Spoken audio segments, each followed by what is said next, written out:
Episode के starting में हमें बताया जाता है कि एक बुड्ढा बोल रहा होता है कि पता नहीं मैं इस दुनिया में कैसे आ गया। मैं तो अपनी दुनिया में ही खुश था।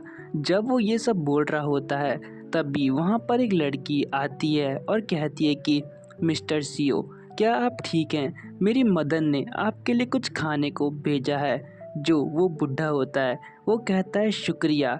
तो यहाँ पर वो लड़की कहती है कि इसमें शुक्रिया की कोई बात नहीं है, आप जल्दी से ठीक हो जाइए। फिर उसके बाद वो लड़की वहाँ से चली जाती है। स्टोरी के आगे यहाँ पे वो आदमी कहता है कि पता नहीं मैं यहाँ कहाँ से आ गया।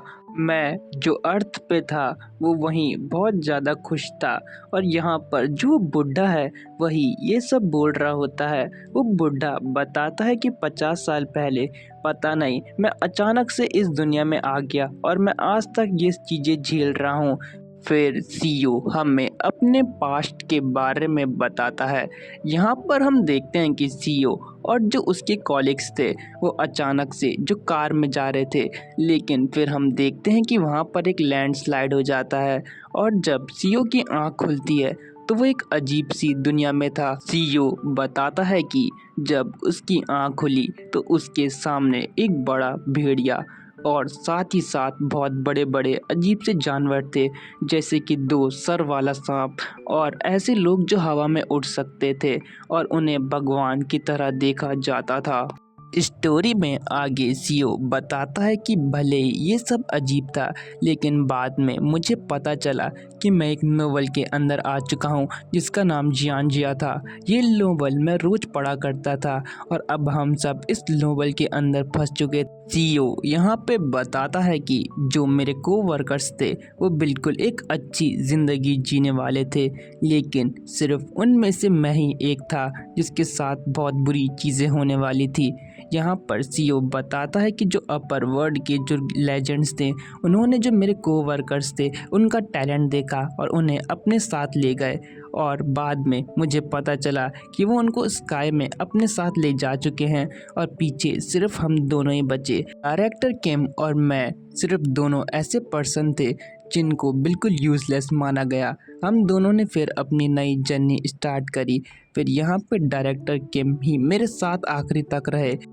स्टोरी में आगे जो सीईओ और डायरेक्टर किम थे वो अपने जो रोज़मर्रा का काम था जैसे कि मजदूरी, उससे अपना घर चलाया करते थे। यहाँ पर डायरेक्टर किम और सीईओ बहुत मेहनत किया करते थे।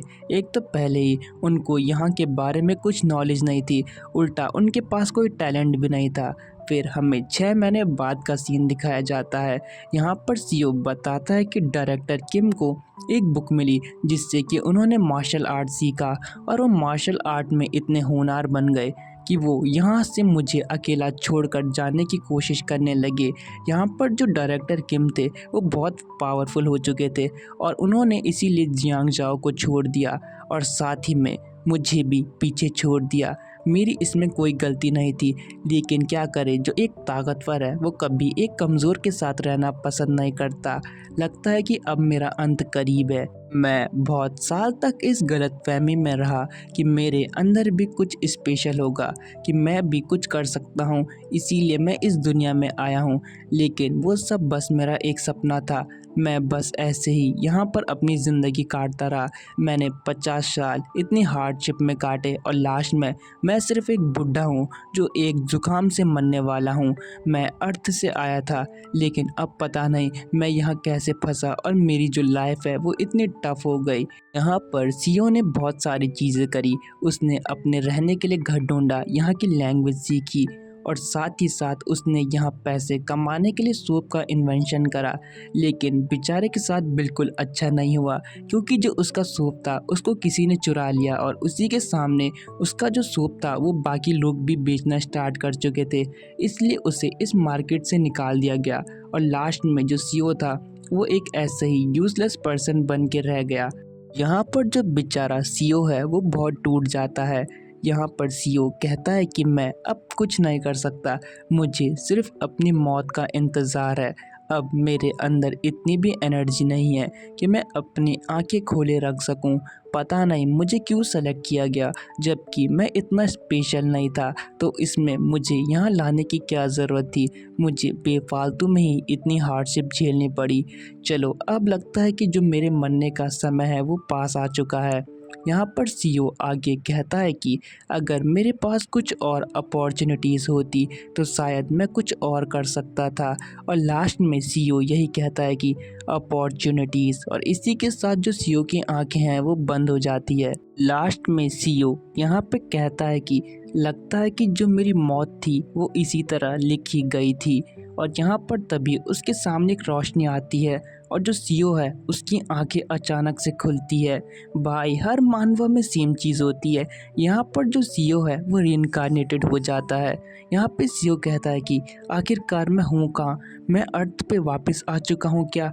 लेकिन हम देखते हैं कि उसके सामने उसके कोवर्कर्स भी पड़े होते हैं। यहाँ पर सीईओ कहता है कि आखिरकार हम कहाँ हैं, और उसके कोवर्कर्स भी सेम बात कहते हैं। सीईओ को यहाँ पे सब कुछ समझ आ जाता है। लौंडा स्मार्ट है ब्रदर। यहाँ पे सीईओ कहता है कि मैं बिना पावर के यहाँ नहीं आया था, बल्कि मेरे पास जो सबसे अच्छी पावर थी। यहाँ पर सीईओ कहता है कि मेरे पास रिग्रेशन की पावर थी। और इसी के साथ स्टोरी में आगे पता लगेगा कि सीईओ अपनी आगे की जर्नी कैसे कंटिन्यू करता है। और इसी के साथ ये एपिसोड एंड हो जाता है।